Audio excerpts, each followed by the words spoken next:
Okay, welcome back. Oh, actually, this is Tuesday. This is for Wednesday. Whatever that date is. So you can fix that. I forgot we had Monday off. So we are working on lesson 3-4, topic 3, lesson 4. We're going to write algebraic expressions using a model to pattern and word phrases, and we're going to be able to describe variables with situations that we don't know. So you're going to write some notes starting now. Go ahead and pause and write your learning targets and your success criteria down. Okay, you should have that done. And we're going to go to example number 1. So Darius bought some comic books. How can we write an algebraic expression to represent the total cost of the comic books, no matter how many comic books he would purchase? So we could set this up in a table like this, and the left-hand side would represent how many comic books. The dot, dot, dot just means that pattern can continue. And then we have this n down here, which is our variable. So will you write in your notes that a variable is a letter or symbol that represents an unknown quantity or unknown number? And in this case, it just means we could put, Darius could have bought 25 comic books, and we will be able to figure out, if we plugged in 25, we would be able to get that total cost. So with each comic book, we know that they cost $4. Instead of putting, remember how we talked a lot about labels? With tables, if I am going to do something consistently, like all the way down, this would be money, I can label it at the top, and then I don't have to label it after each one. That's the beauty of doing a table. So if I bought one comic book, that comic book costs $4, and it would just be 4 times 1 to get the total cost. If I had bought 2, it would be 4 times 2, etc. We could go all the way down. We'll skip this one, and then we would say 4 times n. Now we can represent it this way. We talked about this in an earlier lesson. We could say 4n, because if a number is touching a variable, we know that we're going to multiply it. We could say 4 times n. All 3 of these ways are correct. Okay, and then we would do an algebraic expression to represent that, which is any of these 3 different ways that you could do that. So there is a definition for algebraic expression. And so why don't you copy that down from your book in your comp book right now. Oops. Okay, so we are looking at, example number 2. You have done this kind of off and on throughout your mathematical career. We've looked at different English words that represent something in math, and this is doing the same thing. So if we looked at this, we see that it's more than a number. Not times, because that makes it sound like a, so more than t. So if it's 5 minutes more than t, we know that if it's a more than, that's something that we would add.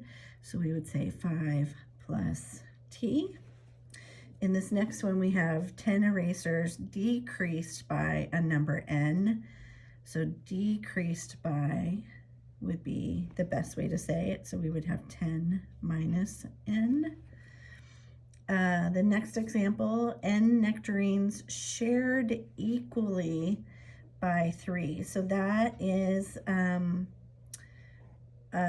shared equally would have to be a division problem, and we can do it a couple different ways. We could say n divided by 3, and this is that by 3, so you know that that's the dividend. Or we could say n over 3, because that is the same idea.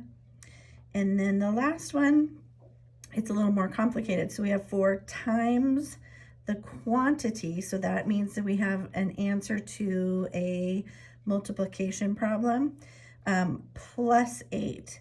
So we are going to do 4 times, and that quantity means it's almost like we're doing this. Answer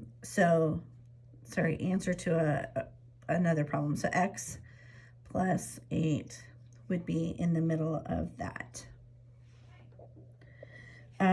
So one of the things that you might want to do is, I kind of like to make a big quadrant, and thinking about all the words for add, for subtract, for multiply, and for divide.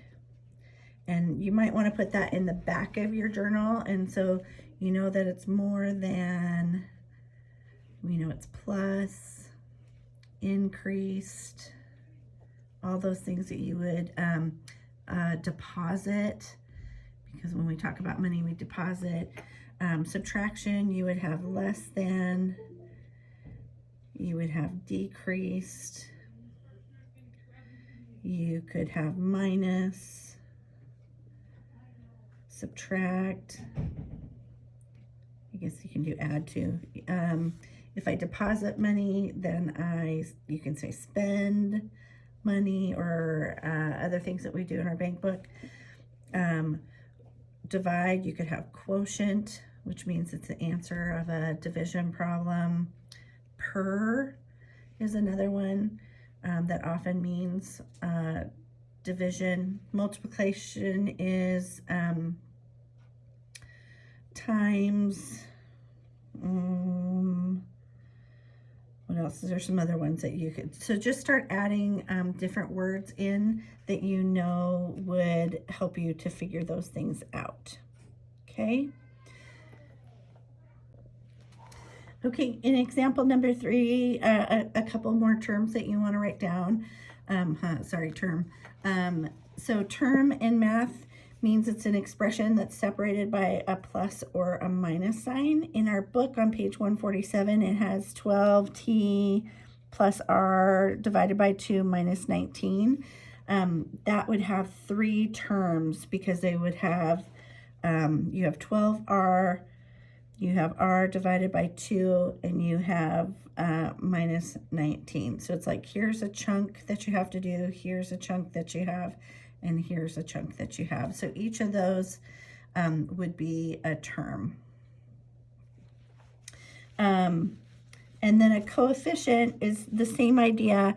It's something that you're multiplying by. Oh, I didn't need to erase that. So if we have 12r plus r over 2 minus 19, the 12r is going to be a coefficient because we are multiplying 12 times r.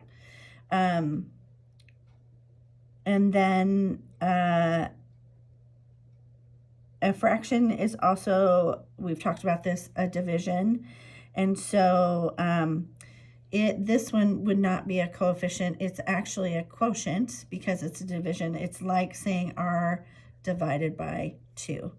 So this is your dividend, and this is what you're dividing it by. So it's the divisor.